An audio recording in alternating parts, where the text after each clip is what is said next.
तूने जानबूझकर इस शुभ घड़ी में कांच तोड़ दिया? नहीं माँ, मैं तो पोंछा लगा रही थी, गलती से गुलदस्ता गिर गया। कहते हुए कंचन कपकपाई जा रही थी क्योंकि उस दिन बड़ी ठंड थी। क्यों री, हाथों में जान नहीं है क्या? खाने को तो 10-10 रोटी एक बार में खा जाती है। अच्छे से पोंछा लगा, फर्श एकदम चमकना चाहिए, और उसके बाद चाय समोसे नाश्ता भी बना देना। ये कहते हुए मालती जानबूझकर उस बेचारी के पैरों पर से चढ़कर चली जाती है, जिससे कड़ाके की ठंड के मौसम में उस बेचारी की चीख निकल जाती है। माँ मेरा हाथ। कंचन के साथ ऐसा जुल्म होता देखकर बिछौने पर लकवे में पड़े वासुदेव की आंखों से टप टप आंसू चूने लगते हैं। थोड़ी देर में वसुंधरा अपने बेटे कार्तिक के साथ विद्या को देखने आती है। तभी कंचन चाय नाश्ता लेकर परोसती है। आंटी जी नाश्ता। मालती जी, ये लड़की कौन है?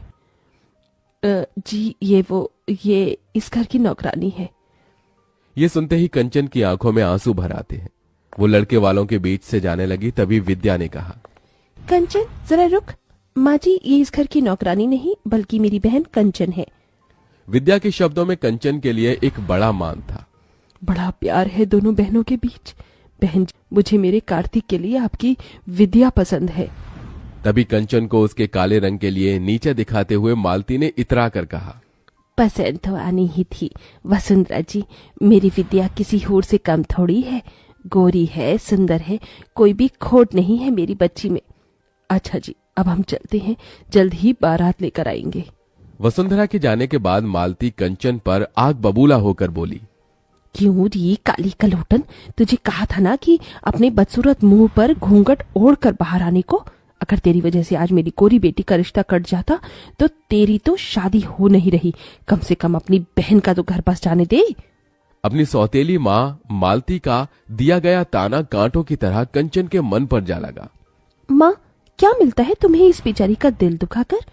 तू चुप कर विद्या, भूल मत, ये तेरी सौतेली बहन है। ये कभी तेरी खुशियां नहीं चाहेगी बल्कि तेरा बुरा चाहेगी। एक दिन तू बड़ा पछताएगी विद्या। ये कहकर मालती वहां से चली गई और कंचन फूट फूट कर रो पड़ी।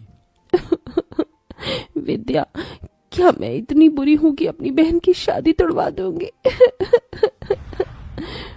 विद्या ने कंचन के आंसू पोंछे और डबडबाई आंखों से उसे देखकर कहा, मेरी बहन, माँ ने सिर्फ तेरा ऊपरी रंग देखा, आज तक तेरा प्यार भरा मन देखा ही नहीं, मगर तुम्हारी ये बहन है ना?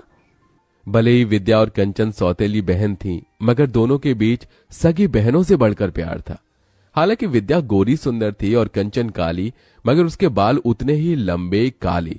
वसुदेव ने अपनी पहली पत्नी सुलोचना के मरने के बाद मालती से दूसरी शादी की। हालांकि दोनों का ये पुनर्विवाह था। मालती अपनी बेटी विद्या को साथ लेकर आई।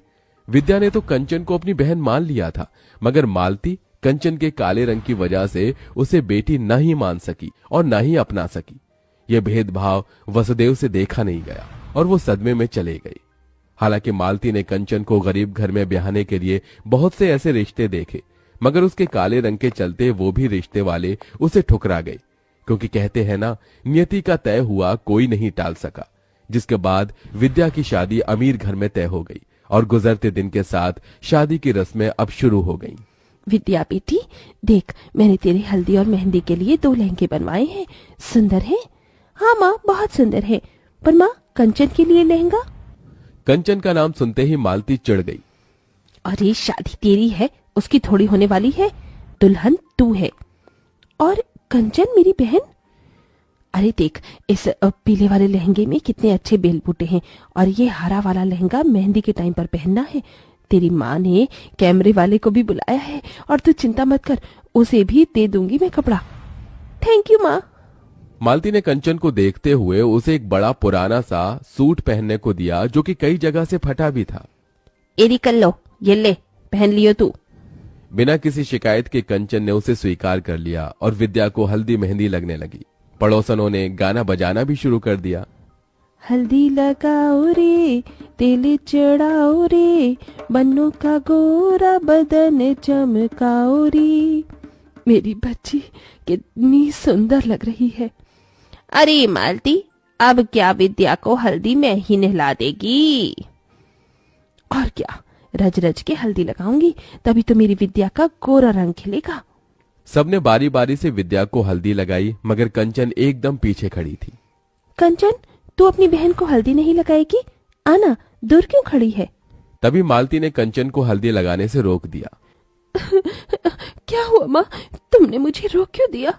क्योंकि मैं नहीं चाहती कि तू अपने इन मनहूस काले हाथों से मेरी बेटी को हल्दी लगाए। कहीं मेरी बेटी का रिश्ता टूट गया तो? इतना अच्छा घर द्वार मिला है। मालती के साथ सभी पड़ोसन भी कंचन पर ताना कसने लगी। ठीक कह रही है मालती, अरे ये तो है ही अभागिन, दुनिया में आते ही माँ को खा गई। वही तो, इसे तो इस शादी के शुभ रस्मों से भी दूर ही रखो, इसकी काली नजर न लग जाए। होने वाली दुल्हन को वैसे भी इतनी गोरी और सुंदर जो है। बस बहुत हुआ, मैं मानती हूँ कि मेरी बहन का मुझे हल्दी लगाना मेरे लिए शुभ है। कंचन, मुझे हल्दी लगा। कंचन ने अपनी गोरी बहन को हल्दी मेहंदी लगाई, तभी कुछ हल्दी उसके चेहरे पर लग गई। हे राम, ये तो अपशकुन है, दुल्हन की हल्दी इसे भी लग गई। कंचन उस हल्दी को धोने लगी, तभी रुक जा कंचन, कहने दे इन्हें जो कहना है, मेरे लिए ये शुभ शगुन है। मुझे तो डर है बहना, कहीं ये कल्लो अपनी बहन की शादी काट कर खुद ना दुल्हन बन जाए। ये सुनकर तो जैसे मालती के मन में डर बैठ गया। शादी का दिन भी आ गया। कंचन विद्या के लिए खुश भी थी और उदास भी। विद्या, आज तू अपनी इस अभागन बहन को छोड़कर ससुराल चली जाएगी और मैं इस घर में तेरे बिना अकेली रह जाऊंगी। तभी दुल्हन बनी विद्या अपने बालों में से थोड़ा गजरा निकालकर कंचन के बाल में लगा देती है। इस गजरे में तो मेरी बहन के लंबे काले बाल एकदम कह ढा रहे हैं। इतने में बारात आ जाती है। तभी मालती कंचन को अपने पास बुलाती है। माँ, आपने बुलाया? हाँ कंचन, तू अपनी बहन से कितना प्यार करती है? अचानक ये सवाल क्यों माँ? क्योंकि मैं जानती हूँ, जब से विद्या का रिश्ता इतने बड़े घर द्वार में लगा है तुझसे देखा नहीं जा रहा, इसीलिए तू ये रिश्ता काटना चाहती है ताकि तेरी टाल गल सके और तेरी कोरी बहन की जगह कार्तिक से तू शादी कर सके। ये सुनकर कंचन टूट सी गई। नहीं माँ, ऐसा नहीं है। अगर ऐसा नहीं है तो फिर क्यों सजी धजी है तू? शादी तो तेरी बहन की है, साबित कर दे कि तू मेरी विद्या का बुरा नहीं चाहती। और फिर कंचन ने वहां रखा गमला अपने पैरों पर गिरा लिया, जिससे कि ठंड के उस मौसम में वो तड़प गई। माँ, लो माँ, इस बदनसीब बहन ने साबित कर दिया। आप अगर चाहती हैं कि मैं विद्या की शादी में शामिल न हूं तो मैं नहीं जाऊंगी माँ। तभी दूर से आदर्श ने ये सब देखा। उधर विद्या कंचन को ढूंढने लगी। आदर्श ने उसे सारी बात बता दी, साथ ही अपना फैसला सुनाया। वसुंधरा मामी, मैं कंचन का हाथ थामना चाहता हूँ, उससे शादी करना चाहता हूँ। ये सुनकर विद्या कंचन के लिए बहुत खुश हुई। देखा माँ, जिसकी जोड़ी जब लगनी होती है ऊपर वाला उसे मिला ही देता है। देखो, मेरी बहन का खुशियों भरा भाग्य उसके सामने खड़ा है। मालती के मन में पछतावे का गुबार भरा था, जो आंसू बनकर बहने लगा। कंचन बेटी, अपनी माँ को माफ कर दे, मेरा ही मन मैला था, इसलिए विद्या के लिए तेरा प्यार कभी देख न सकी। बोल, तेरे लिए क्या करूं? बस इतना कर दो माँ कि आज अपनी इस बेटी को मायके की चुनरी उड़ाकर विदा कर दो।